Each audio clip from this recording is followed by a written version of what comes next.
Hollywood didn't stop making comedy movies because audiences stopped laughing, but because the current system makes them almost impossible to get made. After digging through box office trends and how comedies actually get made, one thing's become clear. There's one filmmaker who can bypass the entire system. Studios are so financially indebted to him that he can get comedies made that no one else can. And that kind of leverage is how entire eras of comedy begin.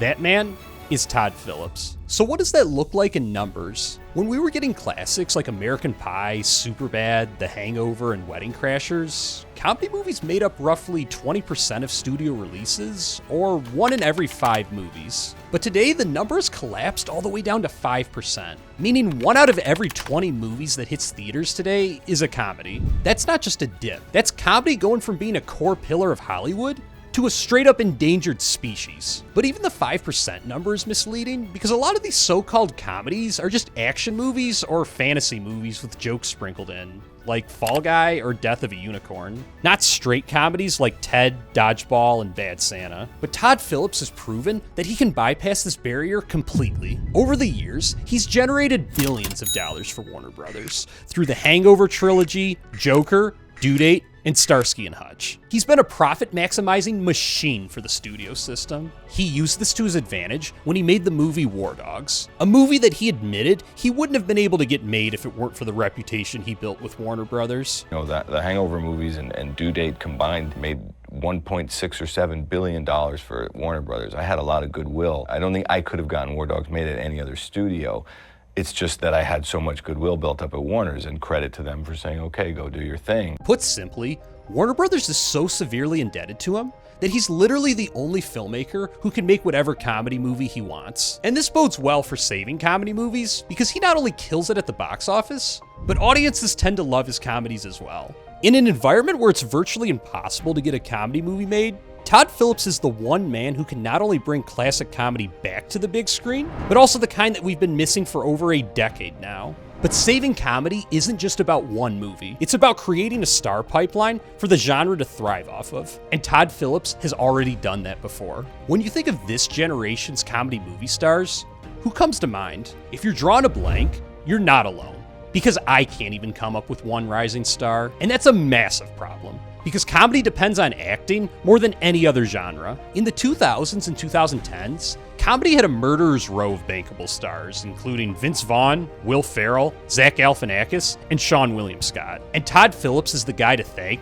for all of those careers springing into motion. Because if it weren't for Todd, you may have never even heard of any of these actors. Seann William Scott became known for American Pie, but he had never actually led a film until Todd cast him in Road Trip. This was the role that kicked off his leading man status and sparked his journey into grossing billions at the box office. But it didn't stop there, because 3 years later, he had to fight the studio just to allow Vince Vaughn and Will Ferrell to star in Old School. Vince wasn't a huge comedy guy at that time, you know. I remember having to convince DreamWorks to put Vince in Old School, and Will Ferrell even, you know, he'd been on Saturday Night Live, but he hadn't done Elf yet. Old School is what pushed them over the edge to becoming comedy movie defining stars for the next decade. But if you thought that was crazy, it pales in comparison to the standoff he had with Warner Brothers over The Hangover. Because when the studio tried to bully him out of having Zach Galifianakis, Bradley Cooper, and Ed Helms star in the film, he put on the power play of the century by forfeiting his salary just to get the movie made.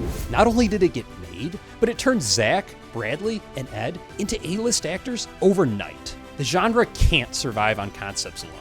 It depends on actors that audiences connect with. Without new faces, comedy can't regenerate. Comedy doesn't just need good writers and directors, it needs someone to discover new stars and to go to war for them. This is how comedy dynasties are built. And Todd Phillips has proven he can do exactly that. But even if he can get a great comedy made and cast it with elite talent, it begs the question, would it even connect with modern audiences? Today, audiences have been trained to only show up for the spectacle films. In the 2000s, comedy was the main event.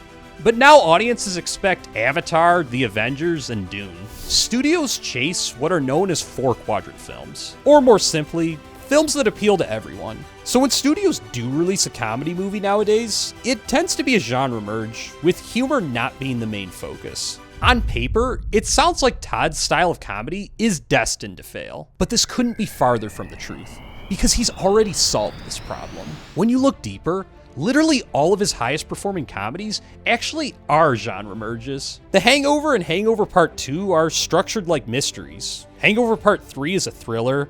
Due Date is a race against time adventure, and Starsky and Hutch is a classic police crime movie. But no one actually remembers these as genre merges, but instead how hard they laughed. She is wearing my grandmother's ring. What? The ring I'm gonna give to Melissa. You remember my grandmother's Holocaust ring? She's wearing it. Okay.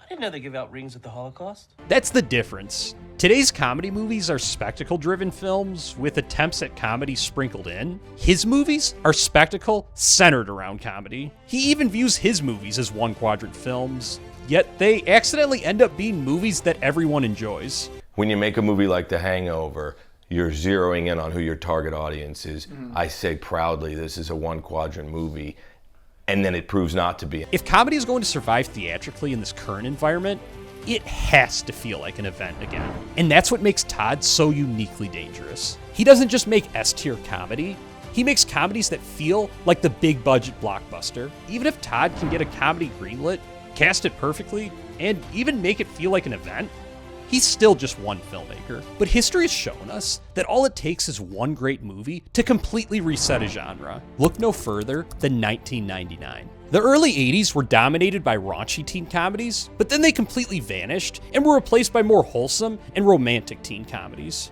We were without a mainstream raunchy teen comedy for a decade and a half, which is longer than we've currently gone without a great run of R-rated comedies. But on July 9th, 1999, everything would change.